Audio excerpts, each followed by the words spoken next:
出租女友大爆炸，藍籌股水原千鶴大崩盤。最近嘅出租女友又因為啲咩事搞到全球 fans 大公憤呢？呢條片就會話俾你哋知。Hello， 大家好，我係小喇叭，歡迎收睇無底深談。今日條片係講關於出租女友嘅漫畫第380集所引發嘅大回響。就同平時一樣，以下內容涉及嚴重劇透以及本人嘅主觀，如果冇問題嘅就繼續睇落去啦。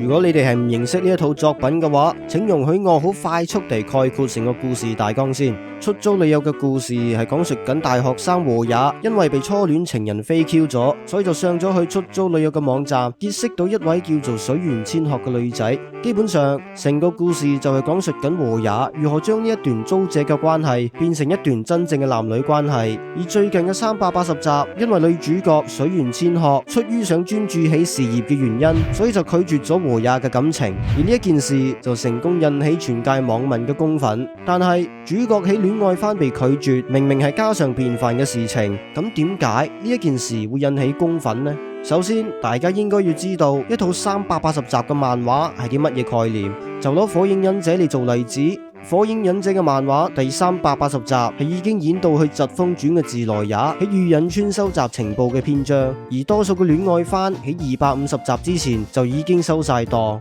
就連隔離棚嘅戀上換裝娃娃喺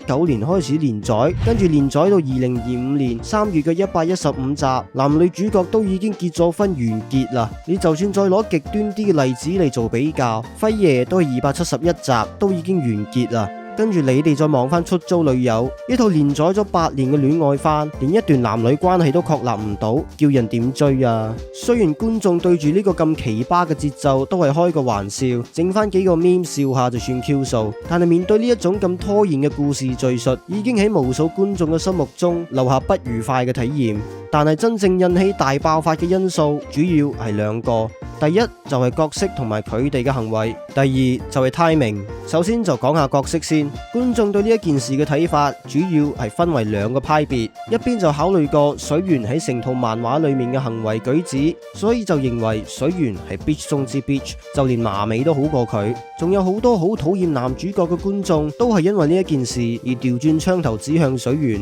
而另外一個派別就認為本身佢哋嘅關係就已經建立喺租借交易之上，咁你哋又會唔會覺得一段建立喺租借交易之上嘅關係係有機會收成正果嘅呢？更何況付出同埋收穫好多時候都係唔成正比㗎啦，所以就認為呢一段劇情其實係好正常，甚至乎係好寫實。咁睇緊呢一條片嘅你係屬於邊一個派系嘅呢？記得喺留言區嗰度留低你嘅睇法啦。咁個人認為第二個派別嘅諗法其實係好make sense 嘅，但係和也同水原喺呢8年連載期間一齊經歷過嘅風風雨雨，真係可以用啲咁嘅方式推翻晒？如果呢個橋段係喺電影片之前就已經出現嘅話，咁第二個派別嘅諗法係具有無可否認嘅地位，造成成套漫畫嘅基調變晒不特止，更加唔會引起咁大嘅回響。但係發生咗嘅嘢就係發生咗，水原偏偏就係要揀呢個時候先至嚟搞翻場大龍鳳。咁講到呢一度就係 timing 嘅問題。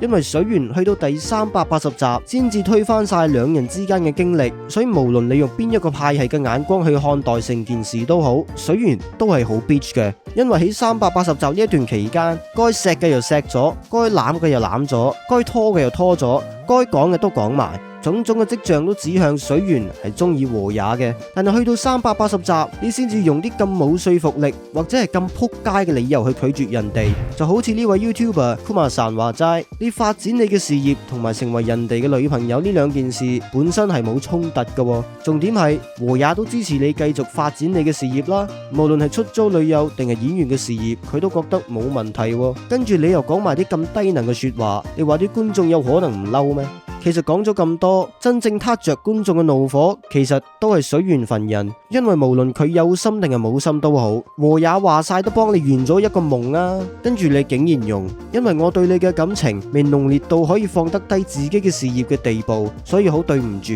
我睇到呢一句說話嘅時候，我想講嘅係，小姐，唔係佢，你會咁快有機會就已經出道成為演員？咁呢一個都算啦。因為咁講實有人話係情緒勒索。咁重點係有一段嘅時間，雖然係和也一廂情願嘅，但係你話晒都食人哋嘅住人哋嘅，跟住你去到最後尾先至拒絕人哋。有網民估計和也喺水原身上使咗大約280萬yen左右，280萬yen你可以攞嚟做幾多自己想做嘅嘢啊，大佬！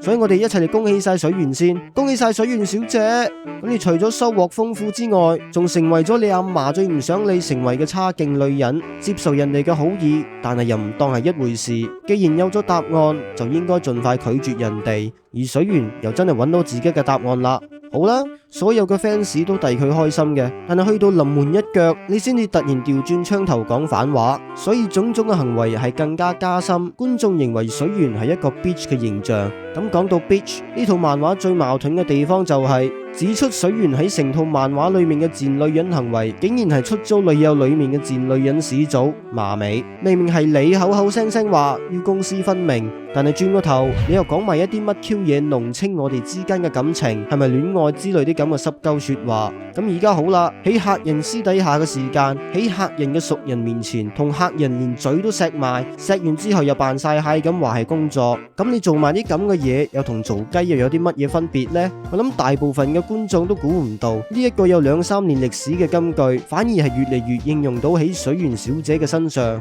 係，我都知水原係冇心拖到依家先至 say no 嘅，所以兜兜轉轉到最後嘅結論又係翻到去第二個派系嘅諗法。人哋接受咗你嘅好意，唔代表人哋有義務去中意你。咁講翻少少嘅題外話，睇到最近呢個漫畫發生咗咁大件事，本人真係不得不佩服宮島先生，因為到目前為止，只有佢先至可以將一套戀愛番寫到去好似愛回家啲咁嘅款。因為由以前嘅橋段開始，每當角色之間有多少嘅進展或者係成長嘅時候，啲角色可以無啦啦俾人打回原形，好似冇乜點成長過咁。大佬，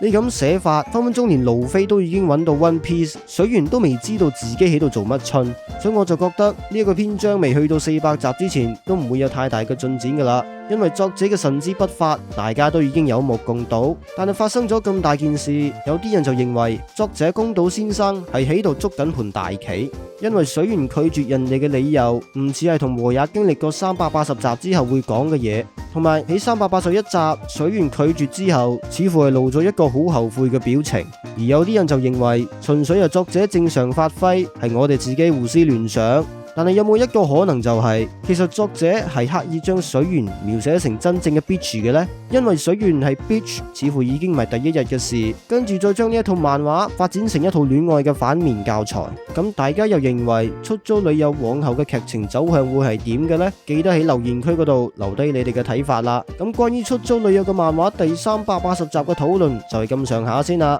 所以跟住落嚟我就想借此機會介紹一下新推出嘅無底深談啦。無底深談呢個系列主要係俾我喺講過嘅作品補坑、補設定，討論一啲話題性高啲或者係廣闊啲嘅嘢，又或者係好似今日條片咁討論近期喺 ACG 界較為爭議性嘅話題，但又喺我嘅 channel 未好深入咁講過嘅作品。喺往後嘅日子，無底深談會陸續更新，所以就請大家多多支持啦。咁今日嘅時間都咁上下啦，中意條片就記得俾個 like 同埋訂閱個 channel， 但係最重要嘅就梗係 share 俾你哋嘅朋友睇啦。最後，如果你哋想支持埋我做直播打機嘅話，就記得去條片嘅簡介嗰度撳 Twitch 嘅 link 去 Twitch follow 埋我啦。咁我哋就下條片見。